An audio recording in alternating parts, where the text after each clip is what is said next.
Si ASEC Marcos Lacanilao po ng LTO sa babala po na manghuhuli na po ang LTO sa mga magmamaneho ng sasakyan na hindi gumagamit ng tamang plaka o regular plate.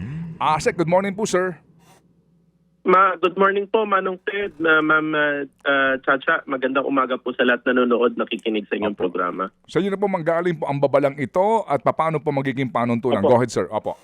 Opo, ganito po kasi, Manong Ted, marami po kasi tayong mga kababayan na gumagawa online na ng mga replika na plaka o yung kahalintulad mismo sa ini-issue ng LTO. Pinagbabawal po namin yan. Kapag po sila ay walang mga plaka pa, pwede naman yung mga na ilagay doon sa ilalim yung LTO improvised plate or lost plate. Okay po yan, pero kahit yung Panaflex na plastic, okay lang yan. Kasi marami po ngayon na may mga gumagawa, kinokopya po talaga na eksaktong-eksakto yung mga LTO issued plates na bawal po. Okay. Kaya starting po ng September 1, huhulihin ko, kumpiskahin ko po yung mga ganyan. So kung sila naman po ay may authorization, kasi kailangan may daladalang authorization yan For example, na wala yung plaka, kailangan magpagawa lang po sila ng regular lang na may naka-indicate na improvised plate or LTO lost plate. Opo. Wag po nilang kokopyahin yung issue po ng gobyerno. Yun po. Opo. At wag na wag gagamit ng mga plaka na kung ano-ano nakalagay na hindi naman otorisado ng LTO. Opo, tama po kayo. Yun nga po, minsan ang dami pong mga naglalagay ng mga kinokopya nila yung mga plaka sa abroad, bawal po talaga yun. Ngayon, yun naman pong marami din po ako nakita. In fact, last Sunday, ako po personal na nakahuli.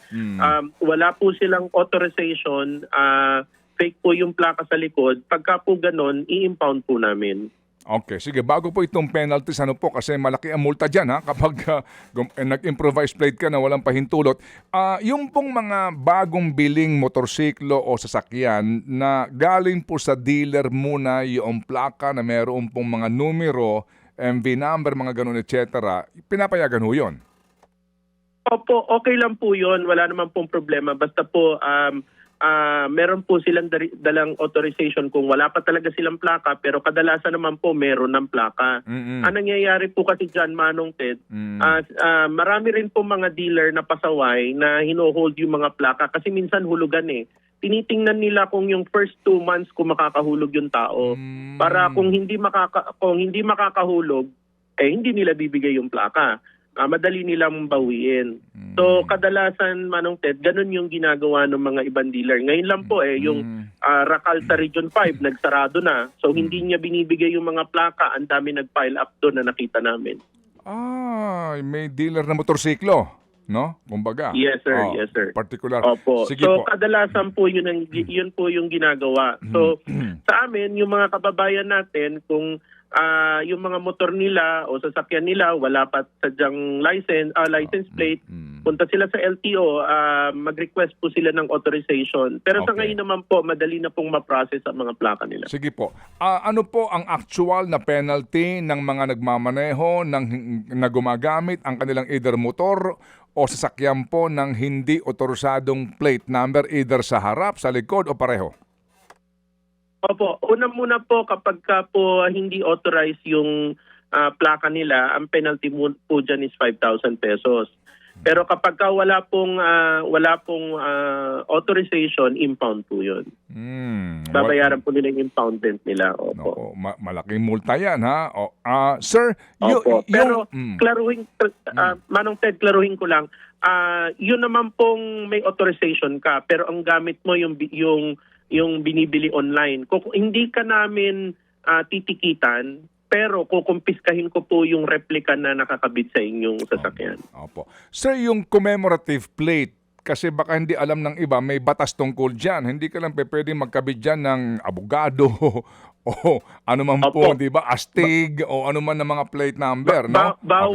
Bawal po yun, Manong Ted, yung mga commemorative plates, wala po kaming ini-issuehan ng authorization, any commemorative plates.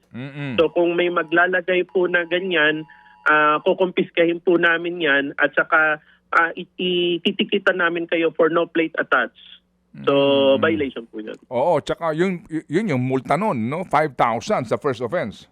Opo. Oh, Opo. O sige. So, yan po, klaro po, starting September 1 po, ASEC? Opo, nationwide po yan, Manong Ted. Huhulihin namin po lahat yan. So, kung ako po sa mga kababayan natin, wag na nilang suportahan yung mga plaka na yan na kung saan-saan ang gagaling na nag-print. So, bawal po yan, talagang kukumpiskahin po namin. Okay. Pwede sila magpagawa kahit yung Panaflex lang o ano lang sa mall. Wala akong kaso yun eh. Importante lang po nakalagay na LTO improvised plate or LTO lost plate. Oo. Mas mura pa nga po yun. Oo nga. At saka may proseso niyan. Kapag nawalan ka ng plaka, may kaukulan pong legal na proseso dyan. Hindi ka pwedeng maglagay na lang kung ano-ano tapos lost plate. Dapat ho nakareport sa LTO yan. Opo. Tama po kayo. Tsaka Okay. wala rin po kaming binibigyan ng authorization. Sinasabi nung iba na authorized sila na magawa ng improvised plate. Wala po. Wala Opo. po kami binibigyan ng authorization. Sige po. ASEC, ito lang po, no? If you recall, meron po sa inyong Opo. memorandum ang Office of the Ombudsman tungkol po sa paggamit nito pong Stradcom. Can you just clarify po Opo. kasi nasuspend na po yung dalawa dahil po dito eh. Opo. Unang-una po, kailangan po namin, sabi ko nga po nung una, kami magko-comply po at kailangan namin mag-comply sa utos po ni Ombudsman regarding po dyan. Nung mga unang panahon lang po kasi, anong nangyayari kapag nadadown po yung isang sistema at saka siya nagagamit. Pero sa ngayon, sinabi ko nga po, pinaalala ko sa lahat ng mga regional directors ko, lahat ng mga district chief, na kailangan nating sumunod kung ano po ang pinag-uutos ni Ombudsman. Kasi yan naman po yung guidelines dyan. At ang LTMS naman po, Manong Ted, sa totoo lang, maayos naman. In fact, yung mga ginagamit kong mga renewal of driver's license abroad, pag kaya po naging successful po yun, LTMS po ang gamit po doon eh. Opo, pero sa ngayon po kasi dapat wala ng computer fee para sa Stradcom, di ba? Opo. Ngayon naman po sir, ang isa pong nire-request ko rin na kasi yung ating mga public utility vehicle o yung mga PUV natin, nandoon pa rin sa Stradcom. Sa Stradcom. Kasi wala pa pong ganyan services yung LTMS. So nagre-request ako na magkaroon ng services na ganyan. So as of now, yung LTFRB kasi doon nakakonect. So hindi namin yun yung Opo. isa sa nire-request ko na matulungan kami upang may ayos po yun. Pero just to clarify po, kahit na po PUVs ito, PUJs ito, nagbabayad pa rin po o wala talagang bayad po for Stradcom? Nagbabayad pa rin po, Manong Ted. Ay, aray ko. Well, anyway, kasi ito napakakomplikado, kulang ang ating oras para pag-usapan ito. Pero sa ngayon po, sa lahat dapat ngayon na nagpaparenew ng kanilang mga lisensya, nagpaparenew ng kanilang mga rehistro sa mga pribado, dapat wala ka nang binabayaran dito sa LTMS, di ba? At saka sa Stradcom? Opo, sa LTMS po walang binabayaran, Manong Ted. Kaya nga. Wala pong binabayaran na computer fee. Yung sa Stradcom po. Pero sa ngayon po kasi, dahil nga po nung naging utos po ng ating ombudsman, hindi po kailangan gamitin. Yung Stradcom. O wala nang. Kasi malinaw naman po yung utos niya na itigil yung paggamit ng LTO IT system. Opo. Sana po hindi rin kayo mapahamak dyan sa Stradcom na yan. Opo. So, sige. Salamat po, ASEC. Opo. Salamat po, Manong Ted. Opo. Chacha. Thank you Salamat po. very much. Mga kapatid, patuloy po kayong tumutok sa 105.9 True FM para sa totoong balita, impormasyon, music and entertainment. Mag-subscribe sa aming YouTube channel at podcast at sundan nyo kami sa Facebook, Instagram, X at TikTok sa True Network PH. Bisitahin din po ang aming official website, truefm.ph. At panoorin din kami sa True TV Signal, Channel 19. Kami po ang 105.9 True FM. Laging true sa'yo, kapatid.